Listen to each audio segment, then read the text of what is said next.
आज का टॉपिक एक बहुत इम्पोर्टेंट सोशो इकोनॉमिक और पॉलिटिकल इवेंट पर फोकस करता है। राइट। The Moamoria rebellion. ये असम की हिस्ट्री का एक लंबा एक बहुत बड़ा मास अपराइजिंग था। जिसने सोसाइटी और एडमिनिस्ट्रेशन दोनों को कंप्लीटली चेंज कर दिया था। वही। और इस डीप डाइव का मिशन इस रेबेलियन के कॉजेस और उसके इवेंट्स को कंप्लीटली अनपैक करना है। एक बात यहाँ पॉइंट आउट करना जरूरी है। हाँ बोलिए। सिविल सर्विसेज एग्जाम की प्रिपरेशन करने वाले एस्पिरेंट्स के लिए ये एक परफेक्ट केस स्टडी है। ओ एग्जैक्टली। क्योंकि इसमें एडमिनिस्ट्रेशन, टैक्स पॉलिसी और सोशल रेबेलियन के क्लियर डिटेल्स हैं। राइट। और डिस्कशन को आगे बढ़ाने से पहले ग्राउंड रूल क्लियर कर देते हैं। हाँ, न्यूट्रलिटी का। बिल्कुल। हमारा काम बस सोर्स मटेरियल के हिस्टोरिकल फैक्ट्स और आइडियाज को इम्पार्शियली प्रेजेंट करना है। किसी रिलीजियस या पॉलिटिकल साइड को एंडोर्स करना नहीं। स्ट्रिक्टली न्यूट्रल रहेंगे। तो शुरू करते हैं। सबसे पहला क्वेश्चन जो नेचुरली आता है वो इनकी आइडेंटिटी का है।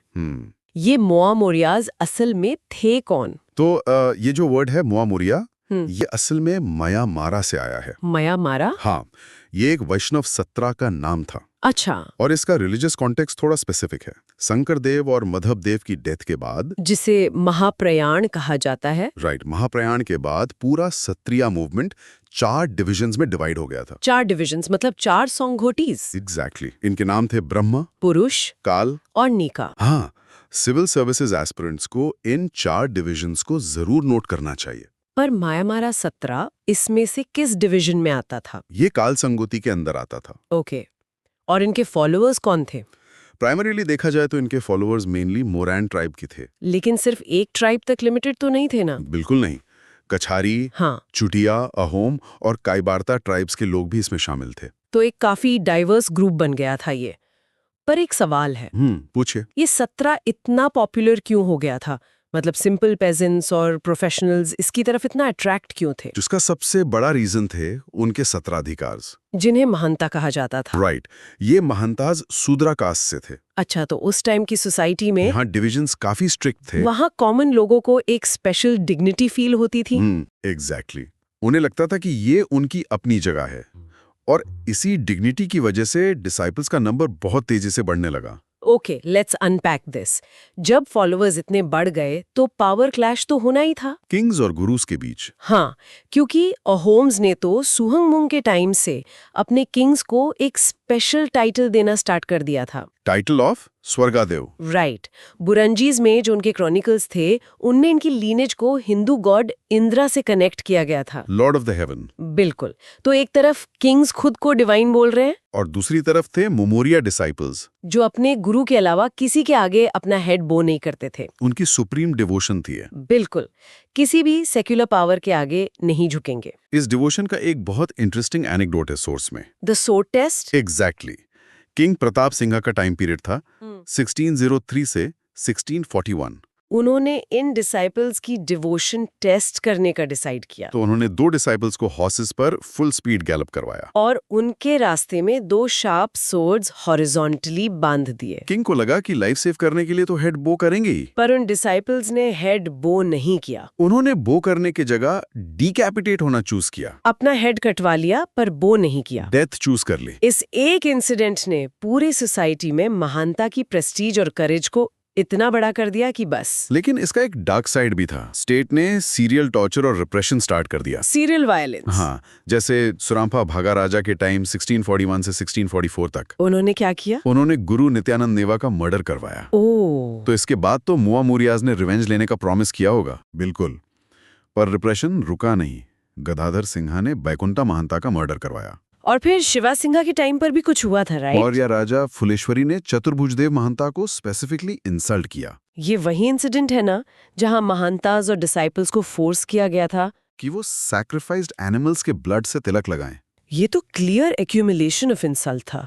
रिलीजियस फीलिंग्स पर डायरेक्ट अटैक। Deep humiliation. एक सोसाइटी को लगातार टारगेट किया जा रहा था। यहाँ एक शिफ्ट समझना जरूरी है। अहोम्स की रिलीजियस पॉलिसी स्टार्ट से ऐसी थी क्या? नहीं, इनिशियली अहोम्स सोमदेव को वर्शिप करते थे। तो फिर ये हिंदू ट्रेडिशंस की तरफ शिफ्ट कैसे हुए? बाद में उन्हें हिंदू ट्रेडिशंस अट्रैक्ट करने लगे।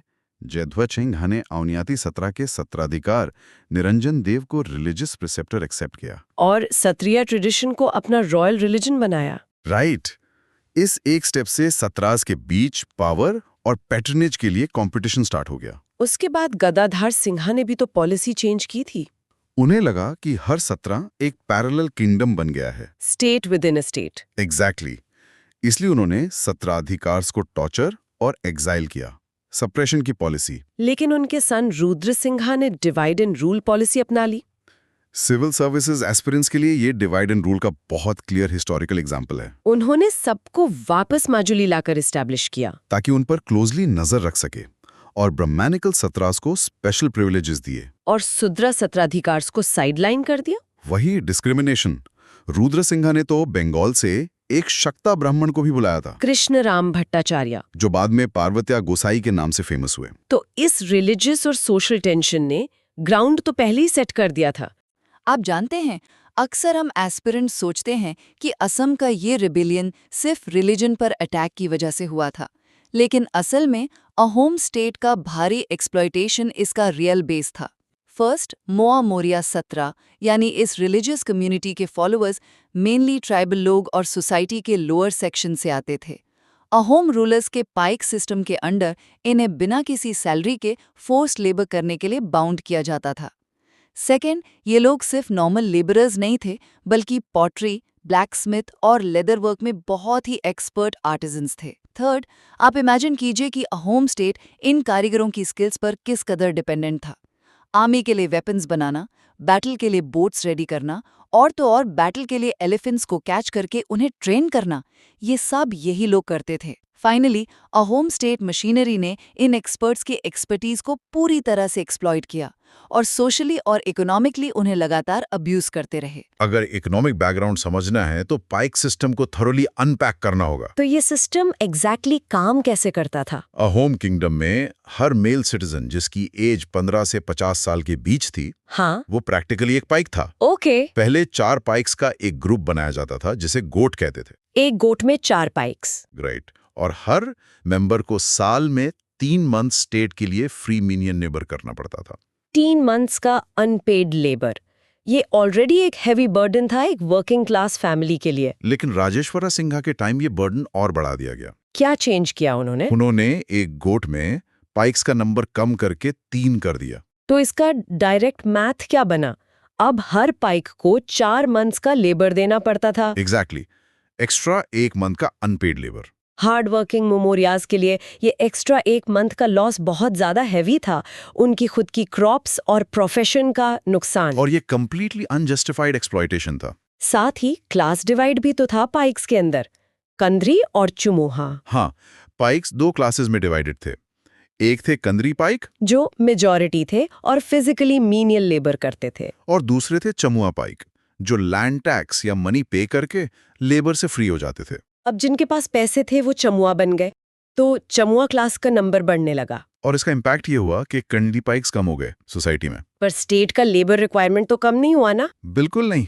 तो बचे हुए कनेरी पाइक्स पर काम का प्रेशर सीधा डबल हो गया। एक्सट्रीम प्रेशर, एक तरफ रिलीजियस इंसल्ट और दूसरी तरफ सोसाइटी का ये डबल इकोनॉमिक बर्डन। एक ब्रेकिंग पॉइंट आना ही था। मोमोरियाज ने डिसाइड किया कि अब उन्हें इस एक्सप्लॉयटेशन को एंड करना है। और इस क्लियर रियलाइजेशन के बाद उन्होंने एक कलेक्टिव सिग्नल दिया। हाँ, द सिग्नल। ये इवेंट बहुत सिंबॉलिक था। महानता अष्टभुज के सन थे गगनी। राइट। उन्होंने अपने डिसाइपल्स की स्ट्रेंथ और यूनिटी को टेस्ट करने के लिए एक टास्क दिया। उन्होंने सबको जोरहाट के पास मालोपुथार में एक बरबेती कंस्ट्रक्ट करने को कहा। एक एलिवेटेड माउंड। और रूल क्या था? हर डिसाइबल को वहां सिर्फ एक हैंडफुल ऑफ अर्थ देना था, सिर्फ एक मुट्ठी मिट्टी। सोचिए, लाखों लोग आए और सबने एक हैंडफुल ऑफ अर्थ वहां रखा। ये उनकी स्ट्रेंथ का क्लियर फिजिकल मैनिफेस्टेशन था। और मोनार्की के लिए एक ओपन रिबेलियन का सिग्नल। उन्होंने दिखा दिया कि हम यूनाइटेड हैं। और ये मास अपराइजिंग आखिरकार स्टार्ट हो ही गया। ये कब स्टार्ट हुआ प्रॉपर्ली? ये स्वर्गादेव लक्ष्मी सिन्हा के रेन में प्रॉपर्ली स्टार्ट हुआ। और लंबा चलाना स्वर्गादेव कामलेश्वर सिन्हा के रेन तक चला। हाँ, टोटल 35 इयर्स का ये लंबा रेबेलियन था। 35 इयर्स। इसने तो आसाम की पॉलिटिकल और सोशल लाइफ को कंप्लीटली डिस्टर्ब कर दिया होगा। पूरी स्टेट प्रैक्टिकली क्रिपल हो गई थी, जिसमें रिलीजियस इंसल्ट और इकोनॉमिक एक्सप्लॉयटेशन दोनों का सबसे बड़ा रोल था। और इस एक्सट्रीम इंटरनल इंस्टेबिलिटी का लॉन्ग टर्म रिजल्ट भी तो डेंजरस निकला। बर्मीज इन्वेजन तक इसका असर रहा। स्टेट डीपली वीक हो चुकी थी इस प्रोलॉन्ग्ड इंटरनल कॉन्फ्लिक्ट की वजह से। ये पूरा डिस्कशन इसेंशली एक डीपर क्वेश्चन उठाता है। जब भी स्टेट मशीनरी अपने वर्किंग क्लास पर प्रेशर रैंडमली और अग्रेसिवली डबल करती है, जैसे कांजरी पैक्स पे एग्जैक्टली किया गया था, राइट, तो क्या मॉडर्न एडमिनिस्ट्रेशंस आज भी अननोइंगली ऐसे ब्रेकिंग पॉइंट्स क्रिएट कर रहे हैं जहां पर ऑपरेशन आम लोगों को लिमिट क्रॉस करने पर फोर्स कर देता है, और जहां बस एक हैंडफुल ऑफ अर्थ एक बहुत बड़ा इरिवर्सिबल रेवोल्यूशन स्टार्ट कर सकती है? ये एक बहुत वैलिड और प्रोवोकेटिव थॉट है, मॉडर्न पॉलिसी मेकर्स के लिए एक वार्निंग की तरह। डेफिनेटली एक मुट्ठी मिट्टी कैसे पूरा सिस्टम हिला सकती है, ये हिस्ट्री हमें क्लियरली सिखाती है। एग्जैक्टली अगर हम मिडिवल फ्यूडल स्टेट्स को देखें तो वहां रिवोल्ट्स और अपराइजिंग्स होना एक नॉर्मल बात थी, कॉमन था। पर होम्स का केस थोड़ा अलग था। जब तक उनके पास प्रताप सिंहा, गदाधर सिंहा और रुद्र सिंहा जैसे स्ट्रॉन्ग किंग्स थे, तब तक सब्जेक्ट्स डिससैटिस्फाइड होने के बावजूद रिवोल्ट करने की हिम्मत नहीं करते थे। उनका कंट्रोल बहुत टाइट था। सही कहा, लेकिन रुद्र सिंहा के बाद अचानक से ये स्ट्रॉन्ग सेंट्रलाइज्ड मोनार्की वीक होने लगी, और जब लीडरशिप वीक होती है तो एक पावर वैक्यूम क्रिएट होता है, और उस वैक्यूम को ऑफिशियल्स ने फिल करना शुरू कर दिया, राइट? बिल्कुल, ऑफिशियल्स ने पावर अपने हाथ में ले ली और वहीं से मिस गवर्नेंस शुरू हुआ। ये ट्रांजिशन समझना बहुत जरूरी है। मोनार्की से पावर शिफ्ट होकर ब्यूरोक्रेसी के हाथ में आना ही असल प्रॉब्लम की शुरुआत थी। तो मोआमुरिया रिबेलियन अचानक फटा हुआ कोई वॉल्केनो नहीं था? नहीं, बिल्कुल नहीं। ये अहोम स्टेट की लॉन्ग ऑपरेशन का डायरेक्ट रिजल्ट था। एक ऐसी आग थी जो ग्राउंड लेवल पर लगातार सुलग रही थी, बस एक स्पार्क की जरूरत थी। और वो स्पार्क किसने दिया? एक पावरफुल अहोम ऑफिशियल ने, जिसका नाम था कीर्ति चंद्र बोरबरुआ। यहाँ हमें समझना होगा कि कीर्ति चंद्र वो दिहिंग सत्रा का डिसाइपल था। हाँ, और सत्रास बेसिकली असम के पावरफुल सोशो रिलीजियस इंस्टीट्यूशंस थे। दिहिंग सत्रा और माया मारा सत्रा के बीच हमेशा से एक कांस्टेंट टेंशन रहती थी, और कीर्ति चंद्र अपनी पोजीशन का फायदा उठाकर माया मारा महंता को ह्यूमिलिएट करने की कोशिश करता था। मैंने सोर्सेज में एक स्पेसिफिक इंसिडेंट पढ़ा है। एक बार किंग लक्ष्मी सिंहा और कीर्ति चंद्र एक बोट राइड पर निकले थे। जब उनकी बोट माया मारा सत्रा के पास से गुजरी तो वहां के महंता ने किंग लक्ष्मी सिंहा को नमस्कार किया, पर कीर्ति चंद्र को इग्नोर कर दिया। एग्जैक्टली कीर्ति चंद्र को पूरी तरह इग्नोर किया। अब एक एरोगेंट ऑफिशियल का ईगो हर्ट हो गया। उसने गुस्से में आकर महंता को वर्बल अब्यूज किया। पर देखिए, वर्बल अब्यूज तो सिर्फ एक बैकग्राउंड टेंशन थी। असल ट्रिगर इवेंट कुछ महीनों बाद हुआ। अच्छा। महान मारा सत्रा के 2 मोरान डिसाइपल्स थे। उनके नाम सिविल सर्विसेज एस्पिरेंट्स को ध्यान रखने चाहिए, नहौर खोरा साकिया और राघा मोरान। ये दोनों रॉयल पैलेस में एनुअल टैक्स के रूप में एलिफेंट्स लाए थे। ओह हाँ। कीर्ति चंद्र ने डेलिबरेटली उन एलिफेंट्स में फॉल्ट्स निकाले, और बात यहां तक बढ़ गई कि उसने उन दोनों को एक्सट्रीम इंसल्ट किया। सिर्फ इंसल्ट नहीं, उसने फिजिकली अटैक भी किया। उसने राघा मोरान को फ्लॉग किया, यानी उसको कोड़े मारे, और नाहौर खोरा का कान, उसका ईयर काट दिया। ये ब्रूटैलिटी का एक्सट्रीम था। और जब ये दोनों इंजर्ड डिसाइपल्स अपने गुरु के पास गए और ओपन रिवोल्ट की परमिशन मांगी तो महंता ने फाइनली परमिशन दे दी। लेकिन उन्होंने एक बहुत स्ट्रिक्ट कंडीशन रखी थी। हाँ, महंता ने कहा कि गवर्नमेंट का सिस्टम चेंज नहीं होना चाहिए, रिवोल्ट सिर्फ ऑप्रेसिव इंडिविजुअल्स के खिलाफ होगा। ये कंडीशन आगे चलकर इस रिबेलियन का सबसे बड़ा पैराडॉक्स बनती है। तो अब स्टार्ट होता है मोआमोरिया रिबेलियन का फर्स्ट फेज। 1769 के एंड में मोआमोरियाज ने लगभग 7,000 सोल्जर्स कलेक्ट किए। उनका गोल था अहोम रूल खत्म करना।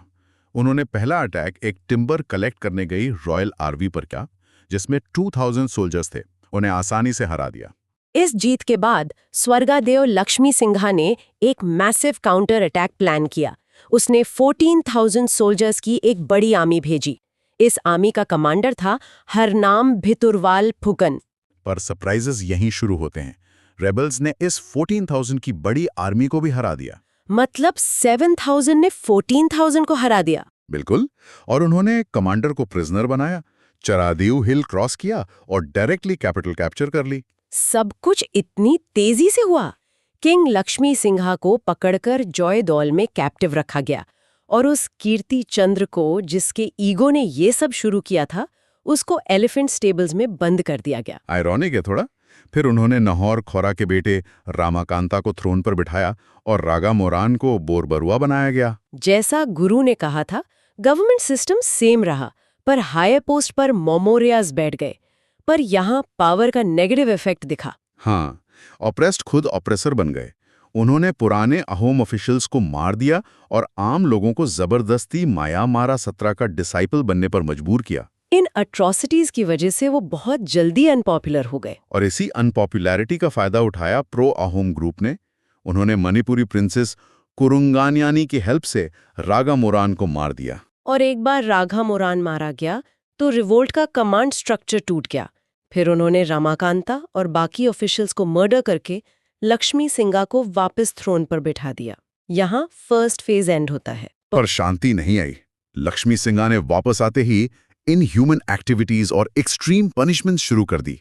उसके इस रिवेंज से डिसकंटेंट दोबारा बढ़ गया। इसलिए लक्ष्मी सिंगा के बाद जब उसका बेटा गौरीनाथ सिंगा किंग बना तो सिचुएशन फिर से आउट ऑफ कंट्रोल हो गई। ये सेकेंड फेज था। रेबल्स ने फिर से कैपिटल पर अटैक किया, पर इस बार एक स्ट्रॉन्ग अहोम ऑफिशियल घनाश्याम बुरागोहैन ने डिफेंस का चार्ज लिया। उसके क्विक मेजर्स की वजह से रेबल्स को रंगपुर से भगा दिया गया। लेकिन इसके बाद जो हुआ वो हिस्ट्री का एक डार्क चैप्टर है। किंग के ऑर्डर्स पर मोआमोरियास पर अनस्पीकेबल एट्रॉसिटीज हुई। मुनास स्लॉटर किया गया, बहुत सारे मारे गए और जो बच गए उन्हें कछारी और जयंतिया एरियाज में भागना पड़ा। इसका सोशियो इकोनॉमिक रिजल्ट ये था कि ऑलमोस्ट हाफ अहोम किंगडम डीपॉपुलेटेड हो गया। एक पूरी टेरिटरी का आधी आबादी खो देना, किंगडम प्रैक्टिकली टूट चुका था। और इसी वीकनेस में स्टार्ट होता है थर्ड फेज। ईयर था 1786। इस बार मोआमोरियाज अकेला नहीं लड़े, उन्होंने दाफलाज बहातियाज के साथ अलायंस बनाया। उन्होंने वापस रिवोल्ट किया और अहोम आर्मी को हराकर कैपिटल के पास पहुंच गए। सिचुएशन इतनी खराब हो गई कि 19 जनवरी 1788 को किंग गौरीनाथ सिंघा कैपिटल छोड़कर गुवाहाटी भाग गया। कैपिटल छोड़ना मतलब पूरी तरह हार मान लेना। बिल्कुल। रेबल्स ने वहां महंता के एक रिलेटिव भरत सिंघा को थ्रोन पर बैठाया। पर ऐसी केओटिक सिचुएशन में एक नया हीरो सामने आता है, पुरनांदा बुरहागोहैन, जिन्हें लक्ष्मी गुहान भी कहा जाता था। हाँ, और ये उसी घनाश्याम बुरहागोहैन के बेटे थे जिसने पहले डिफेंस लीड किया था। पूर्णानंदा ने जोर हट में नई कैपिटल एस्टैब्लिश की। उसने विलेजर्स को वॉरफेयर की ट्रेनिंग दी और आम लोगों को रेबल्स ज्वाइन करने से रोका। पर ग्राउंड रियलिटी बहुत बुरी थी। वॉर की वजह से खेती बंद हो गई थी और इसका डायरेक्ट रिजल्ट था एक ग्रेट फैमिन। लोग भूखे मर रहे थे। और इस सेंट्रल वीकनेस का नतीजा ये हुआ कि किंगडम के अलग अलग हिस्सों में नए स्प्लिंटर रिवोल्ट्स शुरू हो गए। जैसे दरांग के किंग ने ट्रिब्यूट देने से मना कर दिया। कामरूप एरिया में हरादुत्ता चौधरी ने बंगाल के बुरकंदाजिस यानी पेड सोल्जर्स उनकी हेल्प से रिवोल्ट कर दिया। और अपर असम में तो सर्बानंदा सिंघा ने खुद को इंडिपेंडेंट रूलर डिक्लेयर कर दिया और अपने नाम के कॉइन्स तक मिंट करने शुरू कर दिए। अहोम एडमिनिस्ट्रेशन पूरी तरह डिस्ट्रॉय हो चुका था। जब इंटरनल स्टेट इतनी वीक हो जाती है तब एक्सटर्नल पावर्स को मौका मिलता है। गौरीनाथ सिंघा ने डेस्परेशन में ईस्ट इंडिया कंपनी से मिलिट्री हेल्प मांगी ताकि मोमोरियाज और इन बंगाल के बुरकंदाजिस से बचा जा सके। और इंग्लिश तो ऐसी मौके का वेट कर रहे थे। कंपनी ने एक एक्सपीडिशन भेजी कैप्टन थॉमस वेल्च की लीडरशिप में। ये एक्सपीडिशन नवंबर 1792 से शुरू होकर मई 1794 तक चली। जब वेल्च गुवाहाटी पहुंचा तो उसने देखा कि गुवाहाटी आउट ऑफ कंट्रोल है। डरांग राजा कृष्ण नारायण, हरादुत्ता चौधरी और सिंदूरा हजारिका के रिवोल्ट्स चल रहे थे। सिचुएशन इतनी खराब थी कि कायबरता कम्युनिटी के एक लीडर बैरागी राजा ने स्वर्गदेवों के ही घर में आग लगा दी थी। वेल्च ने आते ही सिस्टमैटिक एक्शन लिया। उसने आकर बैरागी राजा को पकड़ा, फिर डरांग राजा और उसकी बुरकंदाजे आर्मी को हराया और हरादुत्ता चौधरी के रिवोल्ट को पूरी तरह सप्रेस किया। गुवाहाटी फाइनली रिस्टोर हुआ। लेकिन इस मिलिट्री हेल्प की एक हैवी कीमत थी। 8 फरवरी 1793 को एक ट्रेड ट्रीटी साइन हुई। इस ट्रीटी की 5 क्रिटिकल कंडीशंस हैं जो एग्जाम पर्सपेक्टिव से बहुत इंपॉर्टेंट है। पहली कंडीशन, इंग्लिश एरिया से असम आने वाले इंपोर्ट्स पर 10% टैक्स लगेगा। दूसरी कंडीशन, असम से इंग्लिश एरियाज जाने वाले एक्सपोर्ट्स पर भी 10% टैक्स लगेगा। लेकिन तीसरी कंडीशन सबसे कैलकुलेटेड थी।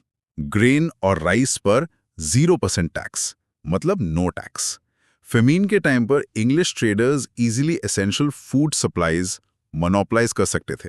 चौथी कंडीशन में गुवाहाटी और कंदहार में 2 नए कस्टम ऑफिसेज बनाए गए। और 5वीं कंडीशन, इंग्लिश या अहोम गवर्नमेंट की परमिशन के बिना किसी और यूरोपियन ट्रेडर को अलाउ नहीं किया जाएगा। Complete monopoly. ट्रेड सिक्योर करने के बाद वेल्च ने कैपिटल रिकैप्चर करने का सोचा। उसने गवर्नर जनरल लॉर्ड कॉर्नवालिस से और फोर्स मांगी और कॉर्नवालिस ने 6 नए प्लाटून्स भेज दिए।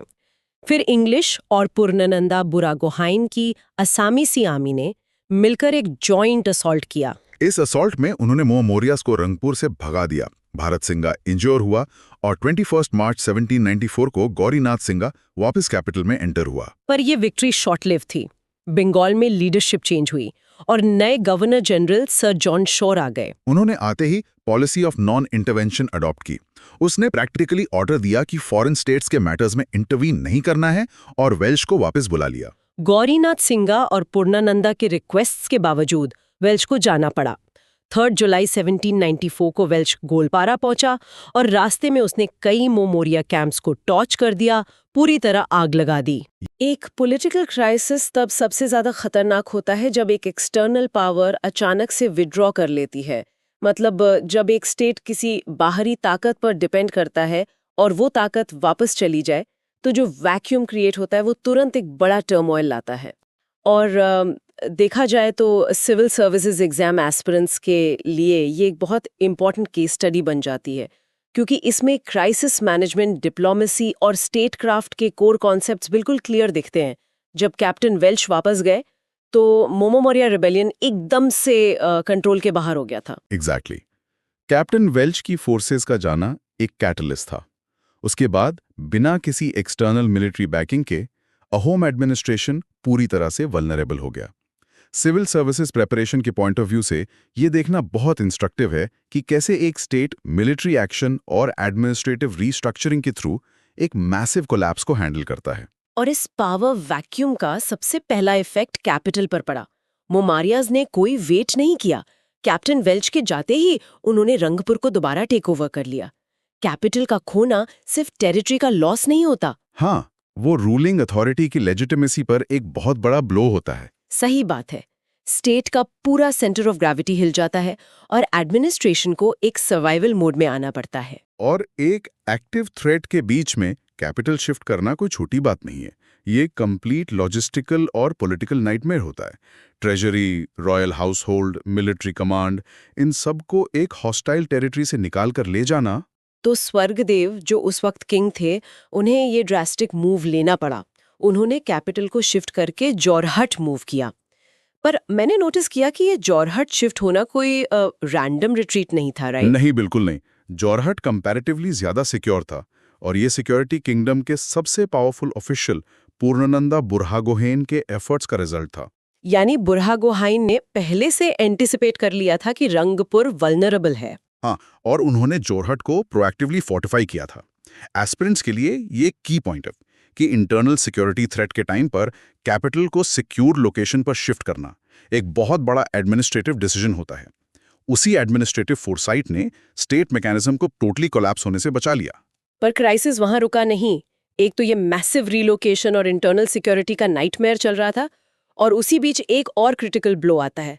1795 में स्वर्गदेव गौरीनाथ सिंघा की डेथ हो जाती है। देखिए, एक एक्टिव रिबेलियन के टाइम किसी मोनार्क की डेथ होना एक एम्पायर के लिए सबसे डेंजरस ट्रांजिशन पॉइंट होता है। इससे सक्सेशन बैटल स्टार्ट हो सकती हैं और रेबल्स को एक विंडो मिल जाती है इस वल्नरेबिलिटी का फायदा उठाने की। तो ऐसे क्योटिक टाइम में स्टेट को होल्ड करके रखने की पूरी रिस्पॉन्सिबिलिटी पूर्णानंदा बुरगोहाइन पर आ गई। वो बेसिकली डी फैक्टो रूलर और किंग मेकर बन गए थे। और उन्होंने एक बहुत कैलकुलेटेड पॉलिटिकल मनूवर किया, कंटिन्यूटी और स्टेबिलिटी बनाए रखने के लिए। बुरहागोहाइन ने कदमदिगला गोहेन के बेटे किनाराम को सक्सेसर सिलेक्ट किया। ये नया लीडर इंस्टॉल करना बेसिकली क्राइसिस के टाइम पर एक स्टेबिलिटी प्रोजेक्ट करने का तरीका था। किनाराम ने थ्रोन पर आते ही 2 नाम अडॉप्ट किए, एक हिंदू नाम कामालेश्वर सिंघा और एक अहोम नाम सुक्लेनफा। इनका टाइम पीरियड 1795 से लेके 1810 तक था। पर एक नई लीडरशिप के आने से डीप रूटेड रिबेलियन अचानक से खत्म नहीं होता। रेबल्स ने नए एडमिनिस्ट्रेशन को टेस्ट किया। कामालेश्वर सिंघा के टाइम पर भी मोमोरियाज ने अपना रिवोल्ट कंटिन्यू रखा, बल्कि उसको एक मल्टी फ्रंट वॉर में बदल दिया। यानी वो किंगडम को अलग अलग डायरेक्शन से अटैक कर रहे थे। बिल्कुल। और यहाँ पूर्णांडा बुरहागोहीन की इंटरनल सिक्योरिटी मैनेजमेंट स्किल्स का सच में टेस्ट हुआ। अलग अलग थ्रेट्स को हैंडल करने के लिए ये समझना पड़ता है कि कहाँ प्योरली मिलिट्री फोर्स यूज करनी है और कहाँ स्ट्रेटजी। तो बेसिकली किंगडम एक सीज कंडीशन में था और अपना सर्वाइवल इंश्योर करने की कोशिश कर रहा था। ब्रह्मपुत्रा का नॉर्थ बैंक एक बड़ा प्रेशर पॉइंट बन गया था, जहां फुपेई नाम के लीडर ने डाला भाटियास के रिवोल्ट को लीड किया। और सिचुएशन तब और क्रिटिकल हो गई जब मोमोरिया महंता पीताम्बर देव ने इस रिवोल्ट को ज्वाइन किया, क्योंकि एक लोकल रेबल लीडर और एक प्रोमिनेंट रिलीजियस फिगर का मिलना मूवमेंट को मैसिव पॉपुलर सपोर्ट और लेजिटिमेसी दे देता है, राइट? हाँ, एक बहुत डेंजरस सिनर्जी क्रिएट होती है। पर बुरहागोहिन का रिस्पॉन्स यहाँ बहुत टारगेटेड था। लंबी वॉर लड़ने के बजाय उन्होंने उनका एडवांस रोका और उनकी लीडरशिप पर एक डायरेक्ट स्ट्राइक किया। उन्होंने महंता को सक्सेसफुली कैप्चर कर लिया और उन्हें जोरहट में प्रिजनर बना लिया। इस एक मूव से उस स्पेसिफिक फ्रंट का पूरा मोमेंटम और मोराल ब्रेक हो गया। पर नॉर्थ लखीमपुर में स्ट्रैटेजी बिल्कुल अलग थी। यहाँ एक अलग सेक्शन ऑफ मोमोरियाज ने जाबोर की लीडरशिप में रिवोल्ट किया था। यहाँ कंटेनमेंट या टारगेटेड कैप्चर का कोई अटेम्प्ट नहीं था। तो वहां क्या एक्शन लिया गया? वहां बुरागोहाइन ने एक स्ट्रिक्ट मिलिट्री हैंड यूज किया। उन्होंने ओवरवेलमिंग फोर्स के साथ इस अपराइजिंग को रूथलेसली सप्रेस कर दिया। ये डिफरेंस क्राइसिस मैनेजमेंट का एक बहुत कोर प्रिंसिपल दिखाता है कि इंटरनल सिक्योरिटी थ्रेट्स का कोई एक यूनिवर्सल सॉल्यूशन नहीं होता। एग्जैक्टली। अप्रोच को थ्रेट के नेचर के हिसाब से अडेप्ट करना पड़ता है। नॉर्थ लखीमपुर में रिलीजियस लेजिटिमेसी वाला कॉम्प्लेक्स एंगल नहीं था, इसलिए हार्ड मिलिट्री सप्रेशन सबसे एफिशिएंट रिस्पॉन्स था। एक बहुत डेंजरस फॉर्म ले लिया था। इस बार मुआमोरियाज अकेले नहीं थे। नहीं, उन्होंने नेबरिंग ट्राइब्स के साथ अलायंस बनाना शुरू कर दिया था।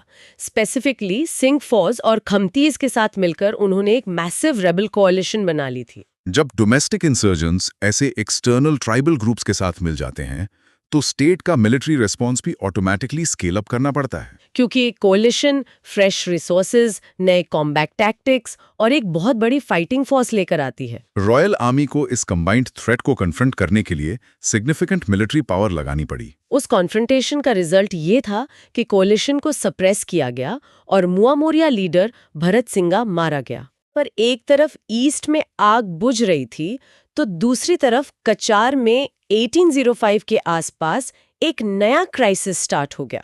यहाँ का पॉलिटिकल डायनामिक थोड़ा कॉम्प्लेक्स था। मुआमोरियाज ने स्वर्गदेव राजेश्वर सिंघा के फ्यूजिटिव बेटे बिजॉय बोरमुरागोहिन के अंडर रिवोल्ट स्टार्ट कर दिया। एक फ्यूजिटिव रॉयल का रेबल आर्मी को लीड करना सिटिंग मोनार्क के लिए डायरेक्टली एक एग्जिस्टेंशियल थ्रेट है। बिजॉय बोरमुरागोहिन सिर्फ एक डिसैटिस्फाइड लीडर नहीं थे, वो थ्रोन के लिए एक डायरेक्ट ब्लड लाइन ऑल्टरनेटिव थे। और कचार फ्रंट सबसे डेंजरस इसलिए था क्योंकि उन्हें एक्सटर्नल स्टेट बैकिंग मिल रही थी। कचारी किंग कृष्णाचंद्र ने एक्टिवली इन रेबल्स की हेल्प की। देखिए, कचारी किंगडम एक वेल एस्टैब्लिश एंटिटी था। उनके रिसोर्सेज ने मोमोरियाज को स्टार्टिंग में एक मैसिव एडवांटेज दिया, जिसकी वजह से रेबल्स को अहोम फोर्सेस के अगेंस्ट कुछ इनिशियल सक्सेस भी मिली। ऐसे रेबल ग्रुप को जिसे एक सॉवरेन नेबर सपोर्ट कर रहा हो, अगर आप सिर्फ मिलिट्री फोर्स से हराने की कोशिश करेंगे तो स्टेट के रिसोर्सेज बहुत जल्दी ड्रेन हो जाएंगे। इसीलिए इस सिनेरियो में मिलिट्री टैक्टिक्स से शिफ्ट होकर हाई लेवल डिप्लोमेसी का यूज करना जरूरी था। बुरागोहिन को क्लियर था कि कचार में रेबल्स की स्ट्रेंथ उनकी खुद की फोर्स नहीं, बल्कि कचारी किंग की मिलिट्री बैकिंग थी। तो उन्होंने डिप्लोमैटिक चैनल्स ओपन किए एनिमी को आइसोलेट करने के लिए। बिल्कुल, उन्होंने कचारी किंग के साथ नेगोशिएट किया और उन्हें मुआमोरियाज का सपोर्ट विड्रॉ करने पर कन्विंस कर लिया। ये एक अलायंस को ब्रेक करने का टेक्स्ट बुक डिप्लोमैटिक मनूवर था। कचारी किंग का सपोर्ट जाते ही रेबल्स की पावर खत्म हो गई। और इसका प्रूफ ये है कि सेकेंड बैटल में अहोम फोर्सेस ने मुआमोरियाज को कंप्लीटली डोमिनेट किया और कचार का रिवॉल्ट खत्म कर दिया। ये क्लियरली दिखाता है कि स्टेटक्राफ्ट में डिप्लोमेसी कितनी पावरफुल टूल हो सकती है। पर इन सब सक्सेस के बाद भी नॉर्थ बैंक, नॉर्थ लखीमपुर और कचार मैनेज करने के बाद भी जो रूट कॉज था टर्मोइल का, वो सॉल्व नहीं हुआ था। बेंगमारा में भरत सिंघा की डेथ के बाद भी पीस सिर्फ टेम्पररी थी। ऑटोनॉमी की डिमांड बहुत डीपली इंट्रेंच थी वहां, इसलिए एक नया लीडर इमर्ज हुआ बेंगमारा में, जिसका नाम सर्बानंदा सिंघा था। उनकी लीडरशिप में रिवॉल्ट फिर से स्टार्ट हुआ और एक बार फिर सिंह पोज ने उनकी मिलिट्री हेल्प की। और इस बार इस अलायंस ने अहोम किंगडम के लिए एक ऐसी चीज का दरवाजा खोल दिया जो बहुत टेरिफाइंग था। सिंह पोज के थ्रू मुआमोरियाज बर्मीज लोगों के कांटेक्ट में आ गए। बर्मीज इंटरवेंशन अहोम किंगडम के लिए सिर्फ एक नॉर्मल बॉर्डर इशू नहीं था, ये एक अल्टीमेट एग्जिस्टेंशियल थ्रेट था। बर्मीज एम्पायर के पास मैसिव मिलिट्री कैपेबिलिटीज थी। उनका आना एक मैनेजेबल इंटरनल रिबेलियन को एक कैटास्ट्रॉफिक फॉरेन इन्वेजन में बदल देता। सोर्स मटेरियल में एक्सप्लिसिटली मेंशन किया गया है कि पूर्णानंदा बुरहागोहाइन ने इस मोमोरिया और बर्मीज दोस्ती को एक वेरी बैड ओमेन समझा था। किंगडम के लिए फॉरेन इंटरवेंशन को रोकना सबसे बड़ी प्रायोरिटी बन गई। इस पॉइंट पर एक फंडामेंटल स्ट्रेटेजिक शिफ्ट की जरूरत थी। बुरागोहाइन समझ गए थे कि डेकेड्स की वॉरफेयर, मिलिट्री सप्रेशन और अलायंस ब्रेकिंग ने मोआमोरियास को परमानेंटली शांत नहीं किया है। अगर वॉर चलती रही तो रेबल्स फुल्ली बर्मीज साइड पर चले जाएंगे। तो बॉर्डर को सेफ रखने के लिए इंटरनल स्टेबिलिटी डेस्परेटली चाहिए थी। इस बार मिलिट्री फोर्स की जगह पॉलिटिकल अकोमोडेशन की जरूरत थी। इसके लिए उन्होंने रेबल फैक्शंस का बहुत डीप एनालिसिस किया। उन्होंने आइडेंटिफाई किया कि मोमोरिया मूवमेंट में मुरांस मेजॉरिटी में है और सबसे स्ट्रॉन्गेस्ट ग्रुप भी वही है। ईस्टर्न टेरिटरीज में वही बेस थे। किसी इंसर्जेंसी में कोर फैक्शन को पहचानना पीस प्रोसेस के लिए जरूरी होता है। बुरहागोहाइन ने रियलाइज किया कि अगर उन्हें प्लीज किया जाए तो रिबेलियन की स्ट्रक्चरल इंटेग्रिटी ब्रेक हो जाएगी। इसलिए स्ट्रैटेजी चेंज करके उन्होंने प्राइमरी लीडरशिप को नेगोशिएटिंग टेबल पर लाया। पूर्णानंदा बुरहागोहाइन और मोमोरिया लीडर सर्बानंदा के बीच एक हिस्टोरिक पीस ट्रीटी हुई। ये ट्रीटी कोई नॉर्मल सीज फायर नहीं थी। इसने किंगडम की पॉलिटिकल ज्योग्राफी को परमानेंटली चेंज कर दिया। इसके बेस पर मतक राज्य क्रिएट हुआ, जो कि एक नया इंडिपेंडेंट किंगडम था। पॉलिटिकल ऑटोनॉमी देना एडमिनिस्ट्रेटिव टर्म्स में एक मास्टर स्ट्रोक होता है। लगातार वॉर से स्टेट के रिसोर्सेज ड्रेन होते हैं। क्लियर बॉर्डर्स बनाकर सेल्फ गवर्नेंस अलाउ करना एक हॉस्टाइल रीजन को पैसिफाई करने का सबसे प्रैक्टिकल वे होता है। बेंगेमरा, जो कि आज का तिनसुकिया है, उसे सेंटर बनाकर ब्रह्मपुत्र और देहिंग रिवर्स के बीच के एरिया को मोताक राज्य का नाम दिया गया और सरबंद नंदा को वहां का इंडिपेंडेंट रूलर बना दिया गया। इस मतक सेटलमेंट ने उस पूरे पॉलिटिकल टर्मोइल को शांत कर दिया जो कैप्टन वेल्श के जाने के बाद स्टार्ट हुआ था।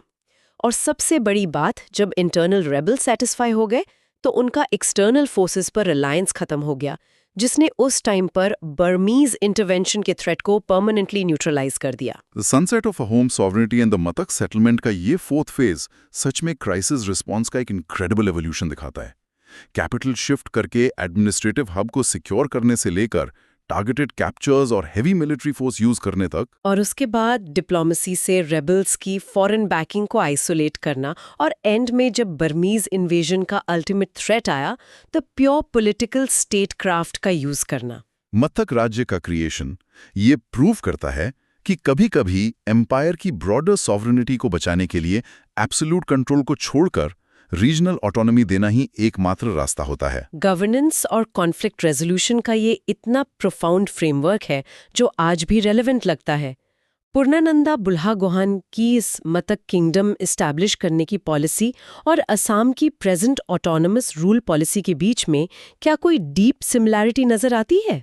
और एक इंटरेस्टिंग चीज ये है कि कैसे एक सिविल वॉर पूरे स्टेट का मैप लिटरली कंप्लीटली बदल कर रख सकता है। वही तो, एक डीपली एस्टैब्लिश्ड एडमिनिस्ट्रेशन कैसे शैटर होता है।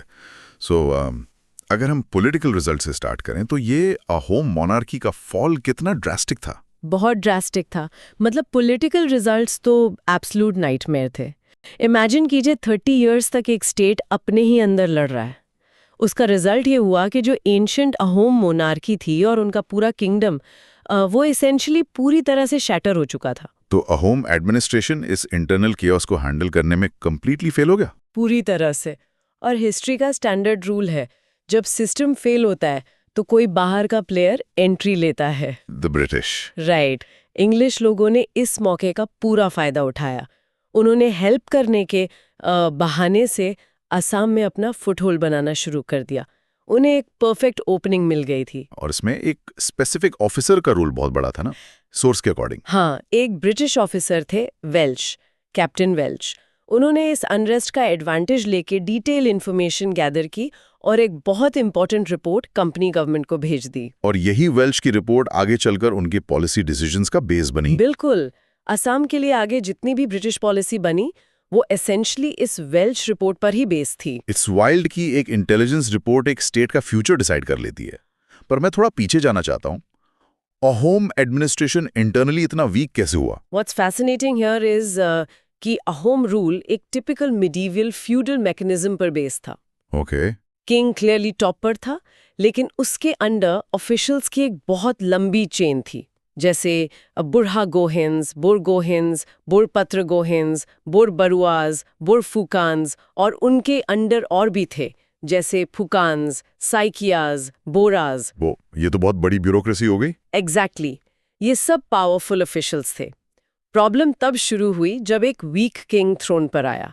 स्वर्गदेव शिवा सिंगा के टाइम से ही इन ऑफिशियल्स ने किंग की वीकनेस का फायदा उठाना शुरू कर दिया था। तो बेसिकली किंग की पावर कम हो रही थी और मिनिस्टर्स अपने आप में पावरफुल होते जा रहे थे। हाँ, और जब सिस्टम करप्ट होता है तो आम जनता सफर करती है। लक्ष्मीनाथ सिंघा और उनके सक्सेसर्स के टाइम तक आते आते इन सेल्फिश ऑफिशियल्स ने कॉमन लोगों की लाइफ ऑलमोस्ट अनबेरेबल बना दी थी। सर्वाइवल ही मुश्किल हो गया होगा। बिल्कुल। और एक पॉइंट ऐसा आया जब किंगडम में एक्सट्रीम केओस फैल गया। किंग खुद एक फ्यूजिटिव बन गया, अपना ही राज्य छोड़कर भागना पड़ा उन्हें। जब स्टेट का हेड ही फ्यूजिटिव बन जाए तो लोग ऑब्वियसली एक ऑल्टरनेटिव ढूंढते हैं। तो क्या मोमोरियाज ने आके कोई अच्छा सिस्टम दिया? यही तो सबसे ट्रेजेडी वाली बात है। मोमोरियाज ने रिबेलियन लीड किया, पावर भी ग्रैब कर ली, लेकिन उनके पास एक्चुअली कोई सेंट्रल एडमिनिस्ट्रेटिव मैकेनिज्म था ही नहीं। और मतलब उन्हें सिर्फ पावर चाहिए थी। हाँ, और पावर मिलने के बाद वह आपस में ही लड़ने लगे, जिससे प्योरली एक फ्रैगमेंटेड स्टेट बन गया। कई इंडिपेंडेंट रूलर्स क्रिएट हो गए एक ही किंगडम में। तो कॉमन लोगों के लिए तो कुछ बदला ही नहीं बदला। उन्होंने कोई नया सिस्टम इम्प्लीमेंट ही नहीं किया, इसीलिए कॉमन लोगों का जो फेथ था वो दोनों पर से उठ गया। ना उन्हें अहोम एडमिनिस्ट्रेशन पर भरोसा रहा, ना मोमोरिया एडमिनिस्ट्रेशन पर। और इसी पॉइंट पर सोसाइटी एक थर्ड ऑल्टरनेटिव की तरफ पुश होने लगी। Exactly. Here's where it gets really interesting. अगर हम थोड़ा ग्राउंड लेवल पर देखें, डायरेक्टली सोशो इकोनॉमिक अट्रॉसिटीज और इकोनॉमिक डिक्लाइन को एनालाइज करें तो डिस्ट्रक्शन का लेवल क्या था? डिस्ट्रक्शन अनइमेजिनेबल था।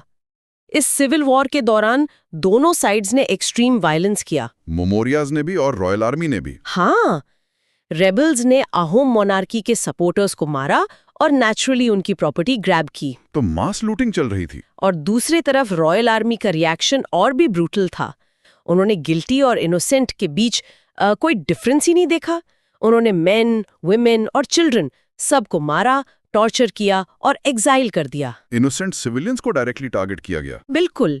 इस वजह से लोगों को अपने घर छोड़कर जंगल्स, माउंटेन्स और नेबरिंग स्टेट्स में भागना पड़ा। जब लोग एग्रीकल्चर छोड़ के जंगल्स में भागेंगे तो फूड सप्लाई तो डेफिनेटली क्रैश करेगी। फैमिन्स बहुत कॉमन हो गई थीं। भूखमरी फैल गई क्योंकि दोनों साइड्स ने एक दूसरे की सप्लाई कट करने के लिए लार्ज स्केल पर पैडी फील्ड्स को जला दिया था। एग्जाम एस्पिरेंट्स के लिए एक बहुत ही मेमोरेबल फैक्ट यहाँ मेंशन करना बनता है। सोर्स एक्सप्लिसिटली बताता है कि बुरा गुहाइंस की जो आर्मी थी, जो इफेक्टिवली मोहम्मद को रोकने में लगी थी, उनके पास खाना नहीं बचा था। हाँ, ये बहुत शॉकिंग फैक्ट है। जिंदा रहने के लिए उन रॉयल सोल्जर्स को हॉर्सेस और एलिफेंट्स का मीट खाना पड़ा, जो एक्चुअली उनके बैटल्स में यूज होते थे। जब एक ट्रेन्ड आर्मी अपने ही मिलिट्री रिसोर्सेज को खा रही हो तो डेस्परेशन का लेवल समझ आता है। पर इस वायलेंस का एक परमानेंटली डैमेजिंग इफेक्ट इकोनॉमी पर भी पड़ा। आर्टिजन्स के ऊपर, राइट? हाँ, मोमोरियाज की कम्युनिटी में बहुत सारे एक्सपर्ट आर्टिजन्स थे। या तो उन्हें वॉर में मार दिया गया या फिर उन्हें लाइफ के लिए मेम कर दिया गया, अपाहिज बना दिया गया ताकि वो काम ना कर सके। इसका डायरेक्ट इफेक्ट वेपन्स पर पड़ा होगा। पूरा प्रोडक्शन गिर गया। वेपन्स का प्रोडक्शन रुकने से आर्मी की स्ट्रेंथ डायरेक्टली कम हो गई। और हमें उस टाइम के ट्रेड मैकेनिज्म को भी समझना चाहिए। उस टाइम प्योरली मॉनेटरी ट्रांजैक्शंस तो होते नहीं थे मॉडर्न टाइप के। नहीं, असम का पूरा एक्सपोर्ट और इंपोर्ट एक्चुअली सॉल्ट और गोल्ड के पेमेंट सिस्टम से होता था।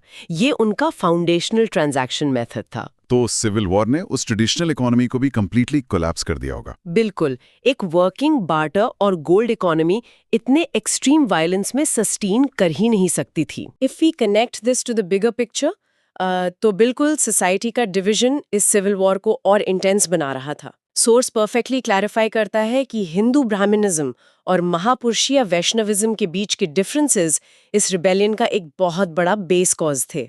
तो एक्चुअली हुआ क्या था लीडरशिप लेवल पर? स्वर्गदेव रुद्र सिंघा के टाइम के बाद ऑलमोस्ट सारे सक्सेसिव किंग्स ब्राह्मणिकल शाक्तिज्म को प्योरली फॉलो करने लगे थे। ओके। और प्रॉब्लम उनके पर्सनल बिलीफ में नहीं थी।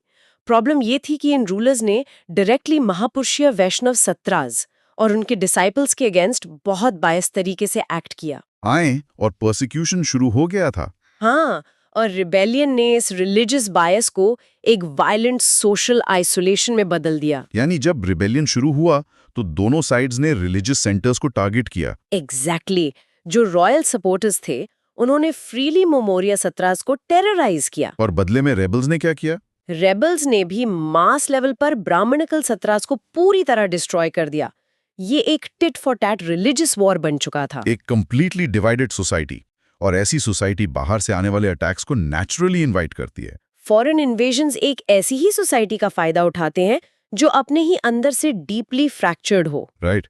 तो पॉलिटिकल सेंटर जीरो हो चुका है, इकोनॉमी क्रैश है, रिलीजियस डिवीजन एक्सट्रीम है।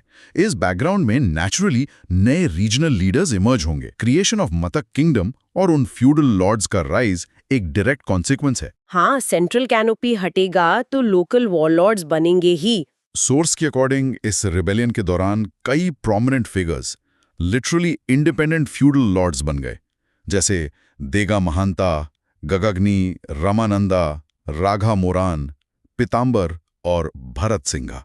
और एक सबसे इंपॉर्टेंट नाम है सर्बानंदा। राइट। इन सब वॉरलॉर्ड्स ने केयरफुली अलग अलग एरियाज में अपना रूल एस्टैब्लिश किया, जैसे बिंगमारा, माजुली, नावगांव और कामरूप। पर सर्बानंदा का स्पेसिफिक डिसीजन सबसे डिफाइनिंग था। उनकी लीडरशिप में मोआ मोरियाज इतने डेस्परेट हो चुके थे कि उन्होंने बर्मीज को ओपनली असम में इनवाइट किया। वाओ, बाहर की मिलिट्री को इनवाइट कर लिया अपने इंटरनल राइवल्स को खत्म करने के लिए। और एक बार नहीं, 2 टाइम्स इनवाइट किया। 2 टाइम्स। पर क्या बर्मीज नेचुरली आकर सब टेक ओवर कर गए या उन्हें कोई रेजिस्टेंस मिली? असम्स टेक्निकली वीक थे पर उनकी थोड़ी इंटेलिजेंस इंटैक्ट थी।